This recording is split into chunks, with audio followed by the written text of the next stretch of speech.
तास नंतर पीने का। तत्काल कुछ पीने का है तो ताक या दूध या जूस। अब ये पूछ सकते हैं आप, ताक कभी पीने का, दूध कभी पीने का? ताक हमेशा दोपहर को पीना, दूध हमेशा रात्रि को पीना, और जूस हमेशा सकाळी। सकाळी जेवण नंतर ज्यूस पीने का, दुपारी जेवण नंतर ताक पीने की, रात्रि जेवण नंतर दूध पीने का। आप बोलेंगे ये क्या चक्कर है, सकाळी जूस, दोपहरी ताक और रात्रि को दूध? बात ऐसी है, हम जो भी कुछ पीते और खाते हैं, हमारे पेट में उसको हजम करने के लिए, पाचन करने के लिए कुछ रस की जरूरत पड़ती है, जिसको अंग्रेजी भाषा में एंजाइम्स कहते हैं। वो रस हमारे पेट में समय समय पर उत्पन्न होते हैं। ताक को पचाने के लिए, दही को पचाने के लिए जो रस चाहिए वो दोपहर को ही पेट में आता है ज्यादा। दूध को पचाने के लिए जो पाचक रस की जरूरत है वो सूर्यास्त के बाद ही पेट में पैदा होता है ज्यादा। और जूस को पचाने के लिए जिस पाचक रस की जरूरत है वो सकाळी सबसे जास्ती होता है। इसलिए नियम बना दिया गया, सकाळी जेवण नंतर जूस, दुपारी जेवण नंतर ताक, रात्रि जेवण नंतर दूध। समझ गए? अब आप ये, बहुत सारी आई और ताई यहां जो बैठी है वो ये कहेगी, हम तो हमारे बच्चों को सुबह सुबह दूध पिला के स्कूल भेजते हैं। आयुर्वेद कहता है कि सुबह का समय दूध पीने के लिए अच्छा नहीं है। सबसे अच्छा समय दूध पीने का है वो शाम को है। तो आप क्या पिलाएं सुबह सुबह बच्चों को? जूस पिलाइए, संतरे का रस पिलाइए, मौसमी का पिलाइए, द्राक्षी का पिलाइए, टमाटर का पिलाइए, गाजर का पिलाइए। कुछ नहीं है तो नींबू की शिकंजी ही पिला दीजिए, सबसे सस्ता। और जितने दिन ऊस खाने को मिलता है, जितने दिन, 3 महीने 4 महीने, तो सकाळी ऊस का रस जरूर पीने का, नाश्ता नंतर, जेवण नंतर। आप बोलेंगे इसमें क्या है? ये जो ऊस का रस है ये अद्भुत है। इसकी सबसे बड़ी विशेषता है कि इसमें भरपूर मात्रा में कैल्शियम है।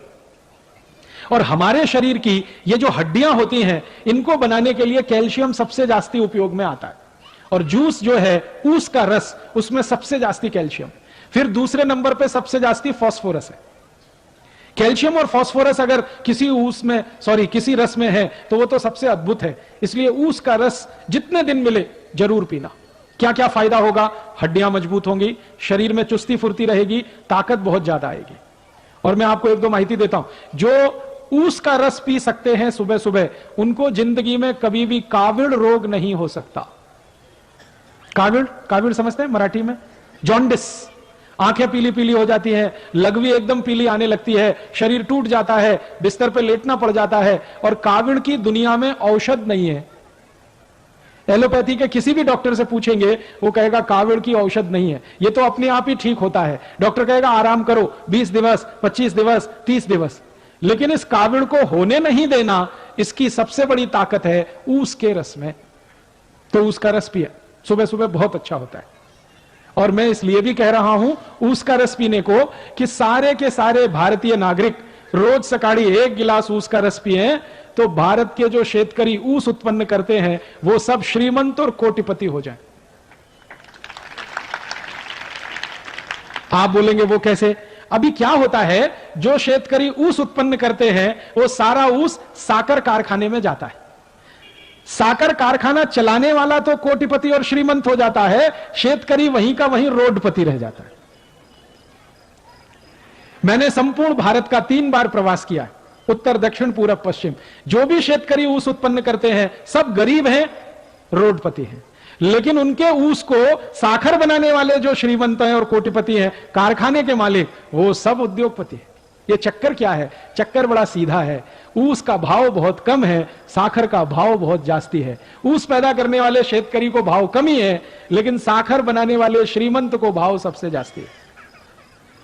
तो मेरा तो यह कहना है कि ऊस में से साखर बने, एक भी शेतकरी श्रीमंत नहीं हो सकता।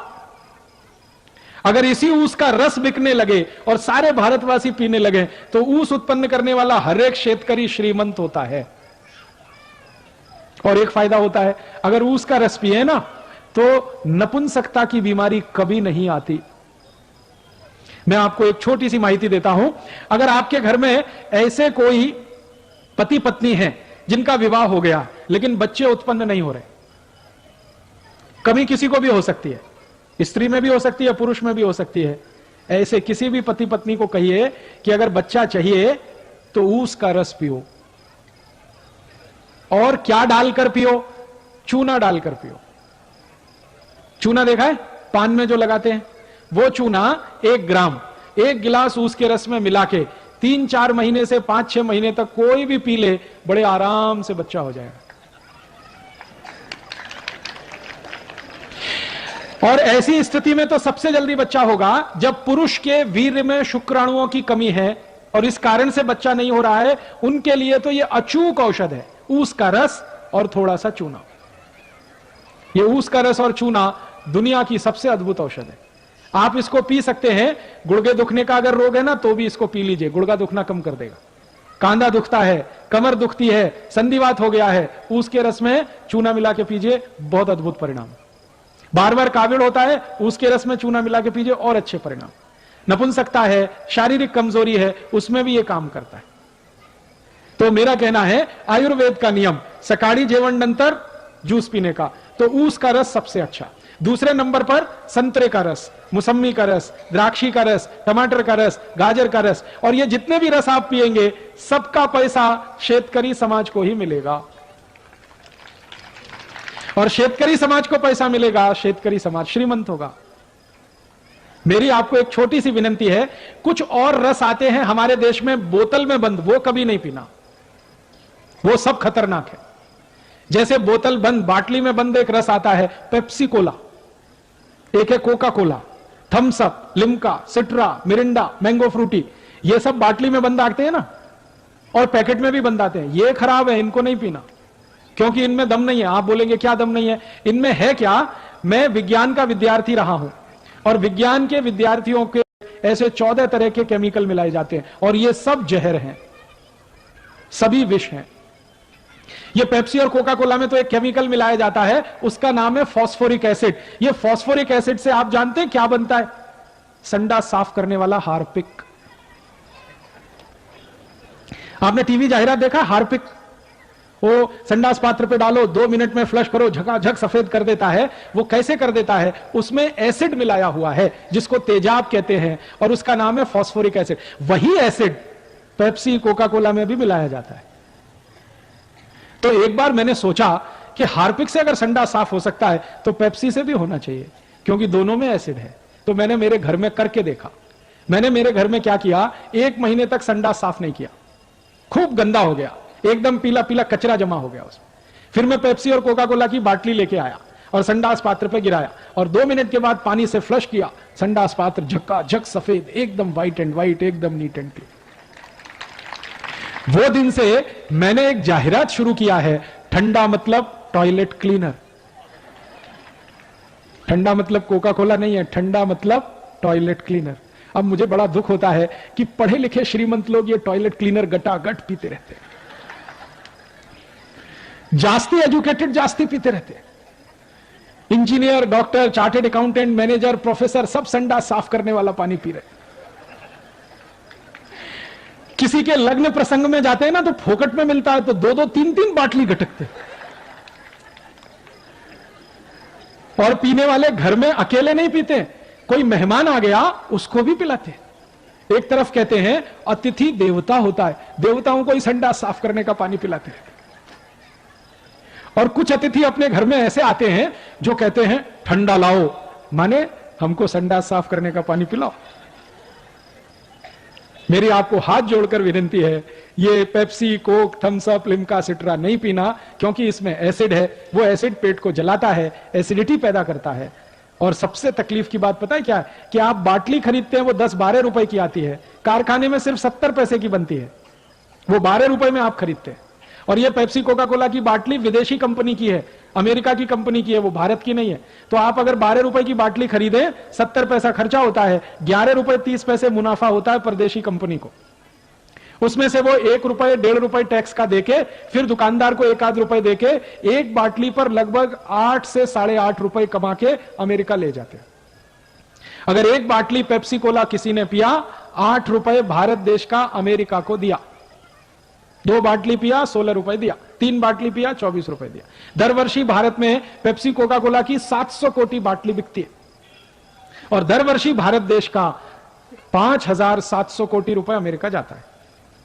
5,700 कोटि रुपए इतनी बड़ी रकम है कि अगर इससे सोना खरीद लिया जाए तो बीड़ जिले के एक एक गांव की सड़क सोने से बन सकती है।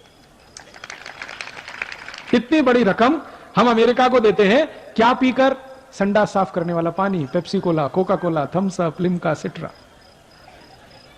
तो मेरी आपको विनती है, नहीं पीना ये पेप्सी कोक। मैंने मेरे जीवन में यह देखा है कि जो पढ़े लिखे एजुकेटेड है ना, वो ही पीते हैं पेप्सी कोका कोला। जो अनएजुकेटेड है, कभी पढ़ने के लिए नहीं गए, वो उसका ही रस पीते। इसका मतलब क्या है? अनएजुकेटेड है इंटेलिजेंट है, और एजुकेटेड है मोस्ट इडियट है। संडा साफ करने का पानी पी रहे हैं, दूसरों को भी पिला रहे हैं, देश का पैसा विदेश में भेज रहे हैं, और शेतकरी समाज को गरीब बना रहे हैं। तो आयुर्वेद का नियम जो मैंने बता दिया उसको ध्यान रखना है। सकाळी जेवण नंतर जूस पीना, दोपहरी जेवण नंतर ताक पीना, रात्रि जेवण नंतर दूध पीना। जूस पीना तो सबसे अच्छा ऊस का, 2 नंबर पे संतरे, मौसमी, फिर उसके बाद गाजर, टमाटर, फिर जो भी फल मिले उसका। अभी दूसरा नियम, आयुर्वेद का दूसरा नियम, अष्टांग हृदयम का दूसरा नियम, पानी कैसे पीना। पहला नियम हो गया जेवण नंतर 1 तास के बाद पानी पीना। जीवन पूर्व पीना है तो 48 से 50 मिनट पहले पीना। जीवन मध्य पीना है तो 2 अन्न का भोजन अगर कर रहे हैं तो 1 अन्न खाने के बाद, दूसरा खाने के पहले थोड़ा सा पीना। जीवन नंतर तत्काल कुछ पीना है तो दोपहरी ताक पीना है, सकाळी जूस पीना है, रात्रि को दूध पीना।